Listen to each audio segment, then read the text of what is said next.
O barroco que vigorou no século XVII expressou uma época de tensão, principalmente religiosa. No século anterior, em 1517, a Igreja Católica havia sofrido um duro golpe com a chamada Reforma Protestante, um movimento religioso que se voltou contra as ações e regras da Igreja Católica, dividindo os cristãos entre católicos e protestantes. E o principal agente desta reforma protestante foi o monge alemão Martim Lutero, que viveu entre 1483 a 1546. Em 1517, ele publicou 95 teses que criticavam a venda de indulgências. O que era isso? Quando a igreja concedia, entre aspas, o perdão divino a qualquer pessoa que pagasse. Só que décadas mais tarde, lá em 1563, veio a reação da Igreja Católica por meio da Contra-Reforma. A Contra-Reforma foi essa reação da Igreja com uma série de ações realizadas como catequização por meio de jesuítas, reativação do Tribunal da Inquisição, como está na imagem aqui, e a proibição de certos livros. Essa Contra-Reforma, ela foi uma reação contra o protestantismo, que era a reformar a Igreja Católica, iniciada por Martim Lutero.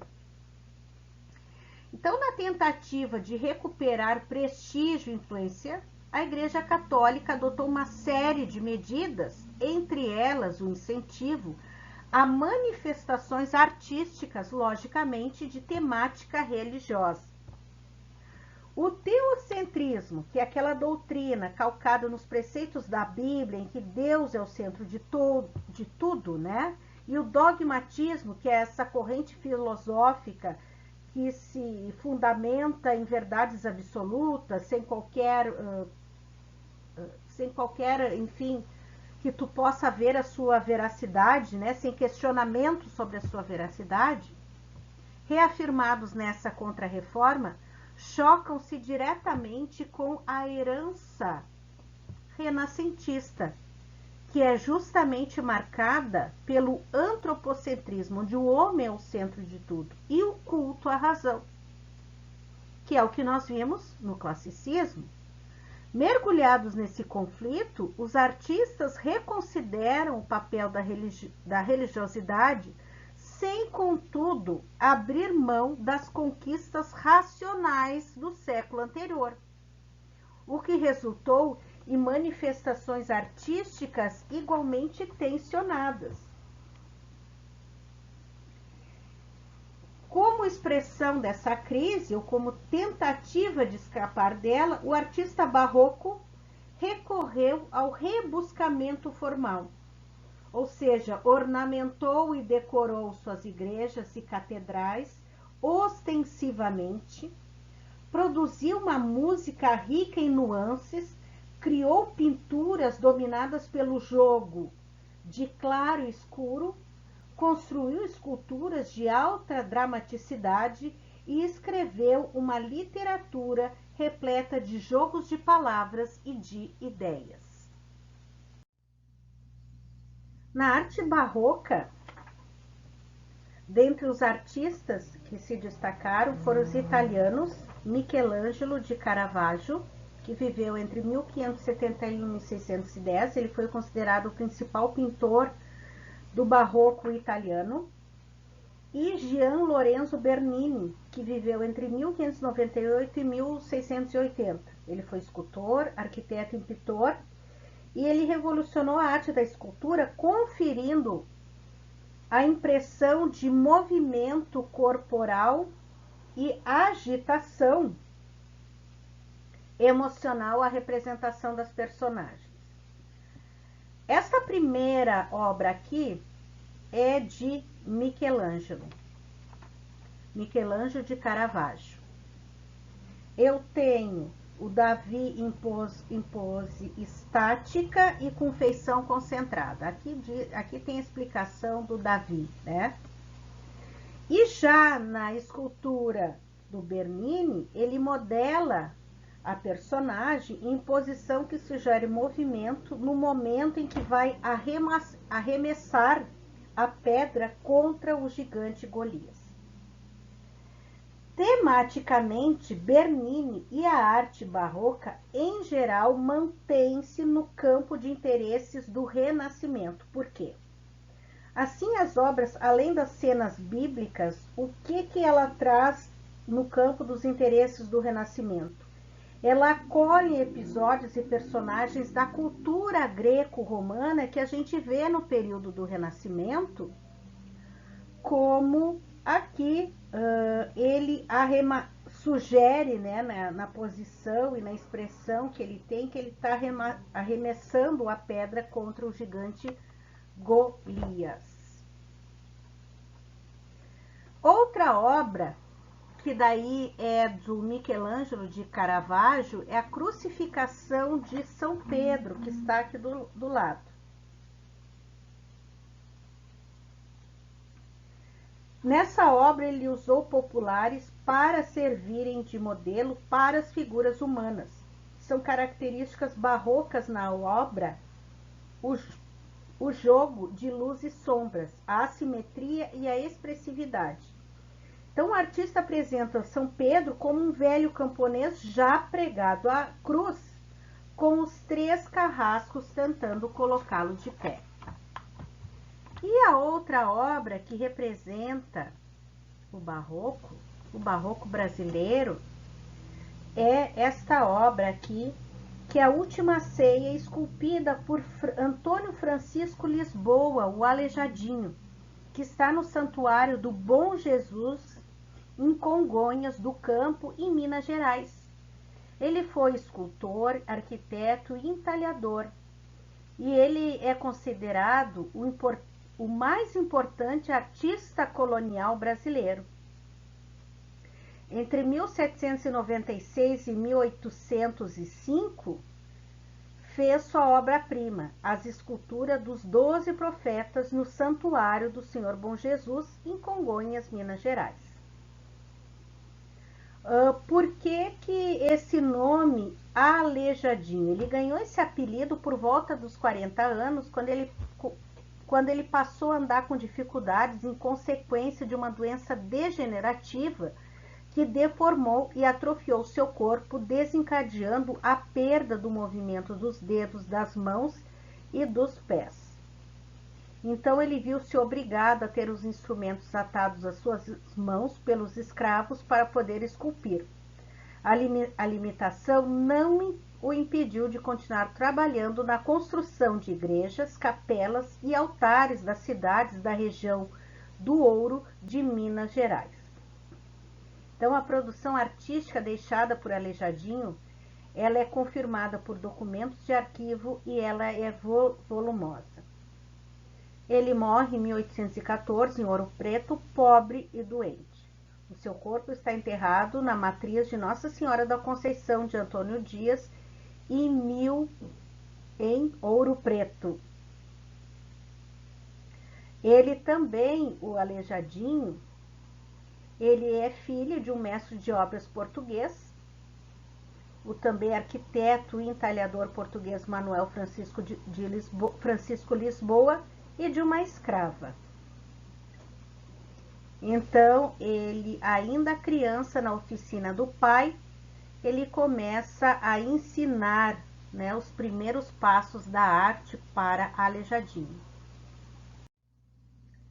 O autor barroco ele explora com profundidade as possibilidades fonéticas, morfológicas, sintáticas e semânticas da palavra. E a literatura barroca apresenta 2 vertentes, que é o cultismo e o conceptismo. O cultismo baseia-se no conhecimento de mundo por meio de sua descrição plástica, da exploração da forma, utilizando jogos de imagens, de palavras e de construções sintáticas. O cultista ele recorre de forma exagerada a metáforas, é essa figura de linguagem. A sinestesia é a fusão de 2 ou mais sentidos na composição, como por exemplo, já senti o cheiro doce da liberdade. Aqui se mistura Quais dos 5 sentidos? Eu tenho o doce, que é o paladar, e o cheiro, que é o olfato. Ele também traz muito das figuras de linguagem, que são as hipérboles. Hipérbole é o exagero, né? Deliberadamente gozava 1000 portentes de alegria. Morreu de tanto rir. O hiperbato é outra figura de linguagem, que é a inversão violenta dos termos da frase. A quem tirar não pode o mundo nada. Eu tenho o conceptismo, que é focado na exploração de ideias ou de conceito. Nele estão presentes a agudeza do raciocínio, a lógica e as figuras de linguagem como a antítese e o paradoxo. Antítese é a aproximação de dois pensamentos que são contrários. Se os olhos veem com amor, o corvo é branco. Se com ódio, o cisne é negro. Vieira, né? Padre Vieira. Paradoxo, afirmação contraditória, é dor que desatina sem doer, né?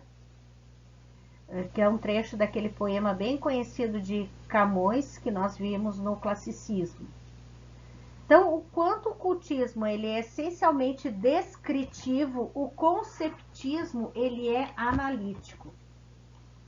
Então, literariamente, seus grandes recursos estilísticos são a metáfora, revelando a tendência do barroco, a alusão e a descrição indireta. Então, quando eu quero falar algo de forma indireta, eu posso utilizar uma metáfora, né? Não o sentido literal da palavra. A antítese e o paradoxo, exprimindo a coexistência angustiada de ideias e sentimentos opostos e contraditórios.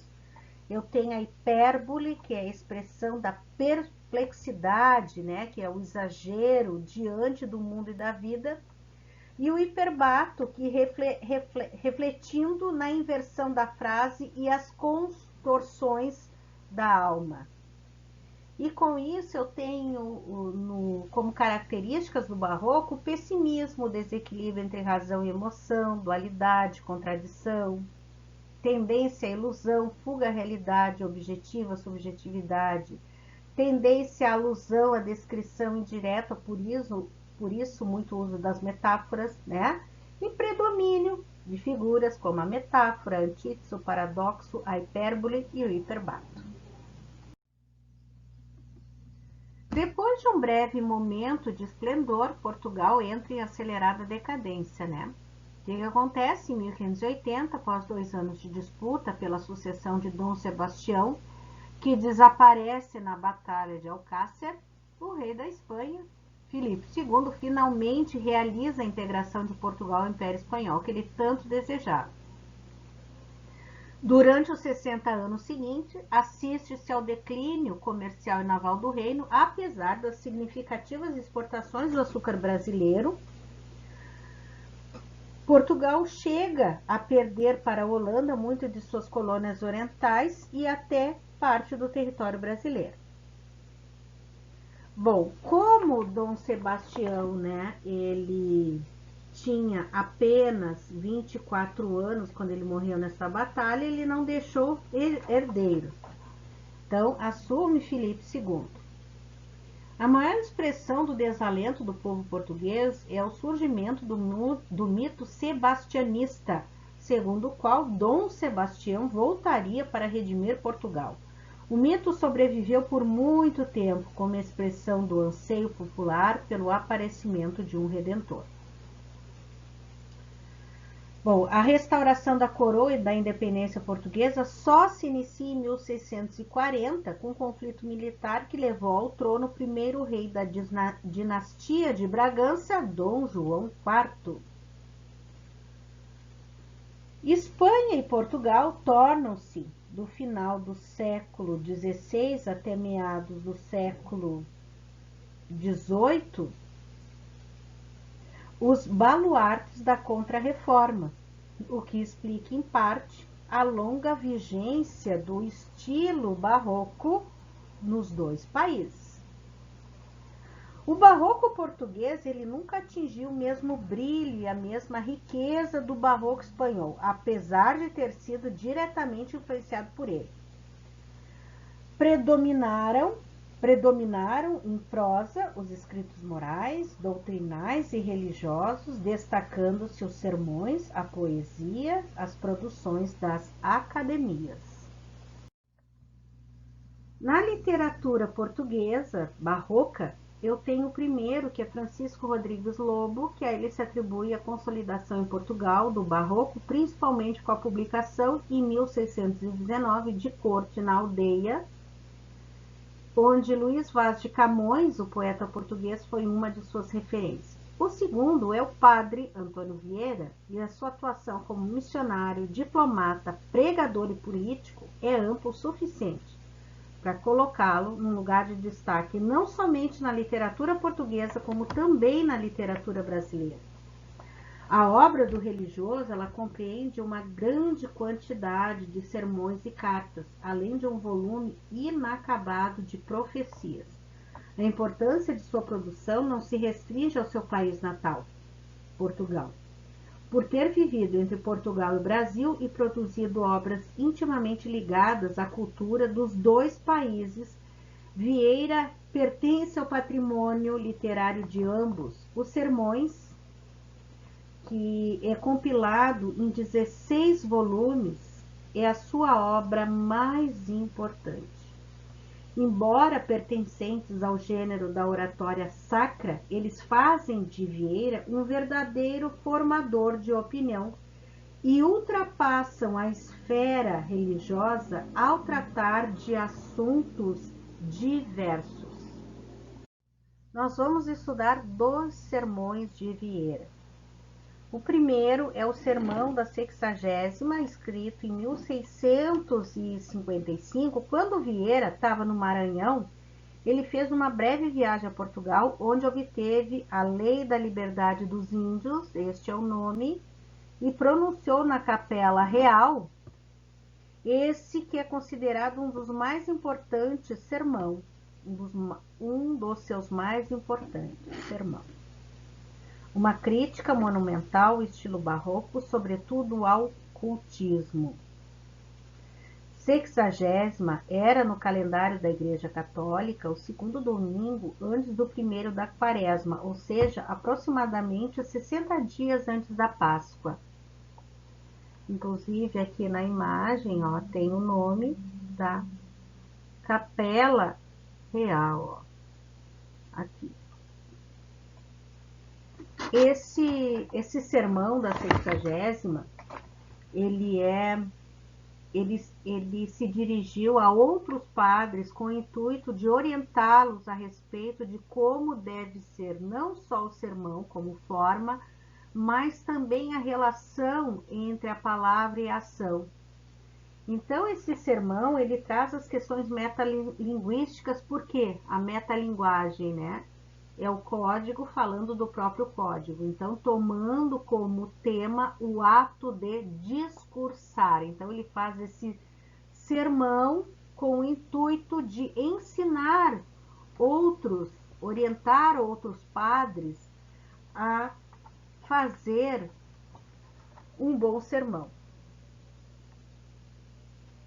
Bom, e os frutos de um sermão são colhidos não só quando há coincidência entre as palavras e as ações de quem prega, mas também, principalmente, quando em vista disso o fiel é levado a refletir sobre as próprias ações. E ele diz, um trecho do sermão: semeadores do Evangelho, eis aqui o que devemos pretender nos nossos sermões.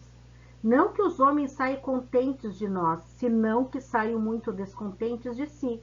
Não que lhes pareçam bem como os nossos conceitos, mas que lhes pareçam mal os seus costumes, as suas vidas, os seus passatempos, as suas ambições e, enfim, todos os seus pecados.